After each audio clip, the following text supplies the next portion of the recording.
Good evening. Even if we don't have the power to choose where we come from, we can still choose where we go from there. Welcome to BMC News Live in English, brought to you by Al Hilal Hospital and Medical Centers. I am Vinod Narayanan, joining you with the daily news updates. Today's headlines. Bahrain and Israel issue joint statement on Prime Minister Naftali Bennett's visit.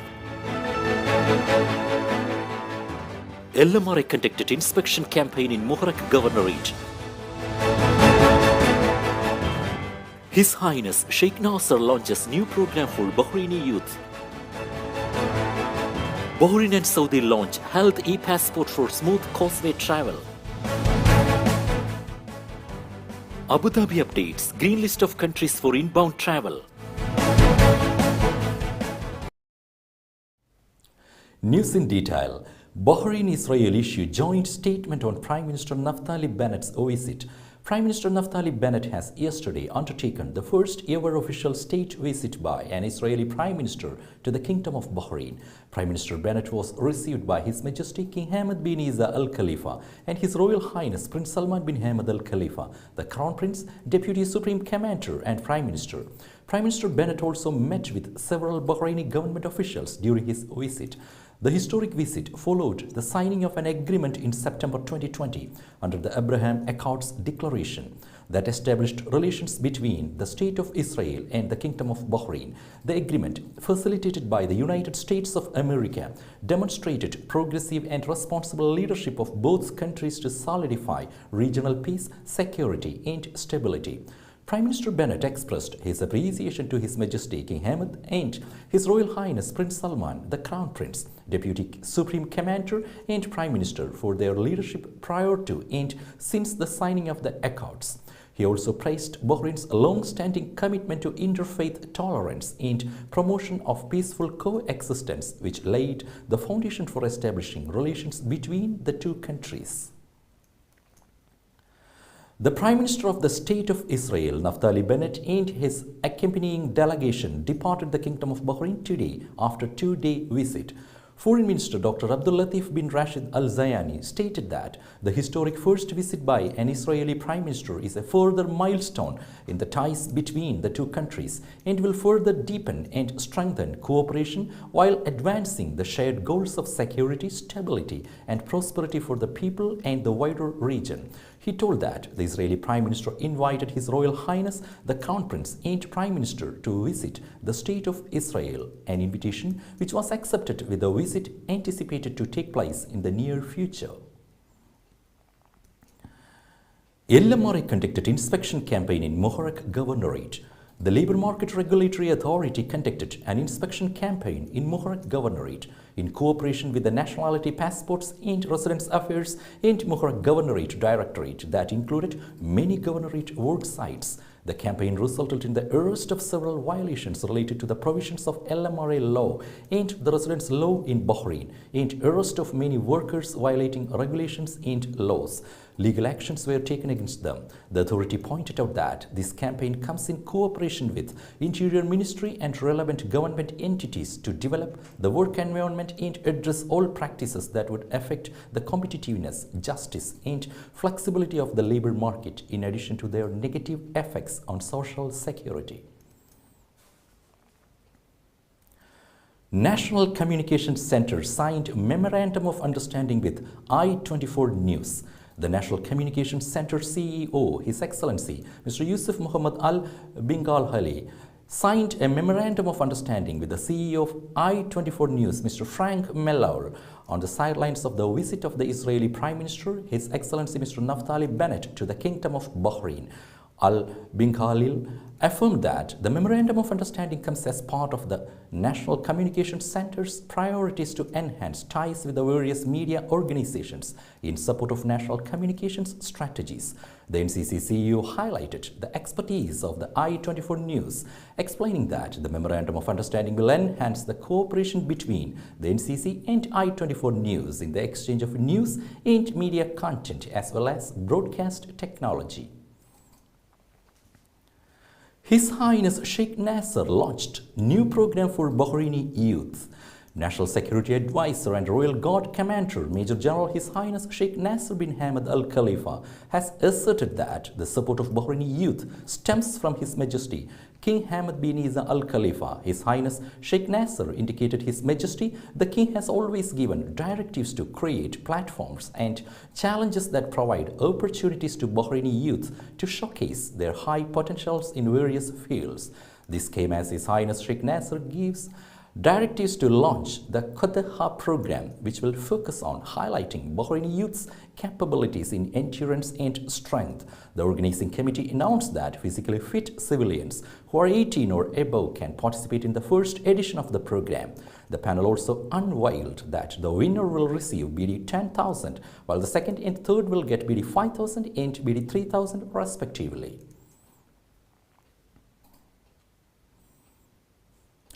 Today's COVID updates. COVID updates brought to you by Al Hilal Hospital and Medical Centers.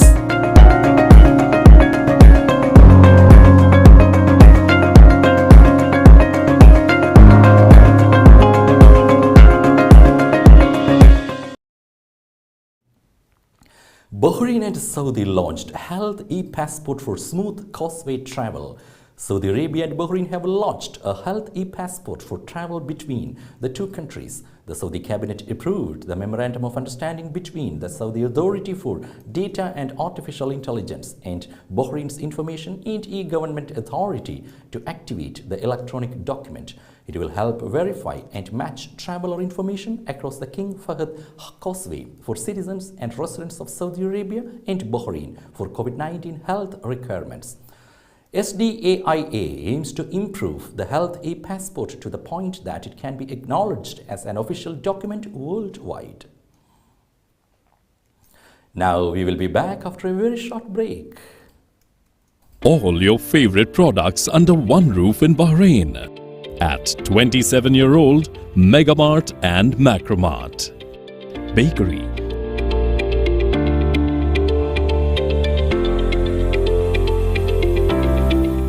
fresh meat and fish,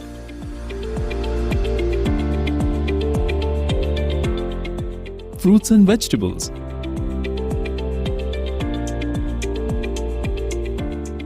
sweets and snacks, ready-to-eat foods, dairy products, grocery or consumer goods. To have a wonderful shopping experience, please visit your nearest Megamart Macromart branch. Megamart and Macromart, full of goodness.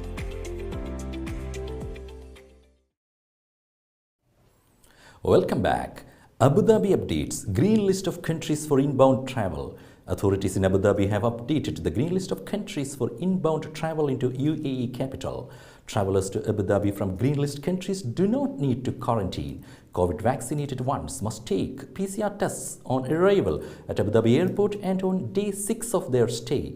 Unvaccinated travelers must take PCR tests on arrival and on days 6 and 9. Effective from February 15th, the green list of countries include all GCC countries. India is not included in the green list of countries. Saudi issued a directive to draw up flexible sick leave policies. Saudi Arabia has underlined the need to draw up flexible sick leave policies for employees affected by COVID-19 in line with the regulations of the Health Ministry. In the latest issue of guidelines to deal with suspected or confirmed cases of the coronavirus at workplaces, the mechanism for dealing with suspected or confirmed cases of coronavirus includes activating verification of health status and immunization of individuals on the Tawaklana application upon entering the workplace. It calls for a ban or entry of any employee whose health status on the app is COVID positive or not immune. It also stipulates that an internal mechanism to report coronavirus cases shall be introduced at workplaces, and the mechanism would cover the employee, his designated department, the means of communication to receive the report, and what was done after the report, apart from reporting of the case in the event that the employee has symptoms during his presence at the workplace or before arriving there. The guide also clarifies the circumstances during which an employee is entitled to sick leave or not to report for duty, as well as the mechanism to refer an employee with coronavirus symptoms to hospital or health center. Penalties for violators are also listed. According to the instructions of the Ministries of Interior and Human Resources, punitive measures will be taken against those who refuse to cooperate, deliberately conceal the results of the tests, do not disclose the appearance of symptoms, or is having contact with a confirmed case.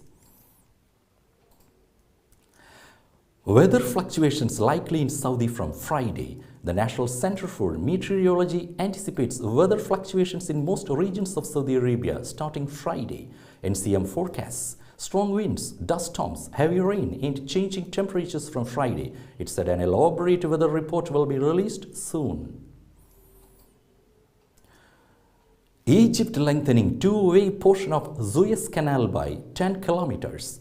Egypt is working to improve the Suez Canal by making an additional 10 kilometers accessible to two-way traffic while widening and deepening another 30 kilometers, the chairman of the authority managing the waterway said on Tuesday. Suez Canal Authority Chairman Osama Rabi, giving the first news conference on the expansion, which began in June, said it would be too expensive to widen the entire length of the waterway linking the Red Sea and the Mediterranean. However, the two-way portion would be lengthened to 85 kilometers from 75 kilometers, he said. Global shipping traffic was disrupted last year when one of the world's largest container ships got stuck in the southern section of the 190-kilometer canal for about a week. Vietnam eyes full reopening to tourists from next month. Vietnam's tourism ministry on Tuesday proposed a full reopening of the country to foreign visitors and a lifting of nearly all travel restrictions from March 15th, 3 months earlier than planned. The proposal, which will be submitted to the Prime Minister for approval, follows similar reopening steps taken by other Southeast Asian countries like Thailand and the Philippines, where the Omicron COVID-19 variant has caused a recent spike in new infections, but fewer hospitalizations and deaths than previous variants. The proposal includes maintaining a one-day quarantine requirement for visitors, plus requiring negative COVID-19 tests before departure and on arrival. Canada to ease travel requirements as COVID cases decline. Canada will ease entry for fully vaccinated international travelers starting on February 28 as COVID-19 cases decline, allowing a rapid antigen test for travelers instead of a molecular one. Officials said on Tuesday. Antigen tests are cheaper than a molecular test and can provide results within minutes, Reuters reported. The new measures, which include random testing for vaccinated travelers entering Canada, were announced by federal government ministers at a briefing. With that, we come to the end of today's news. Stay tuned for daily news updates in BMC News Live English at 7:30 p.m. every day. I'm Vinod Narayan signing off from BMC News Live. Good night.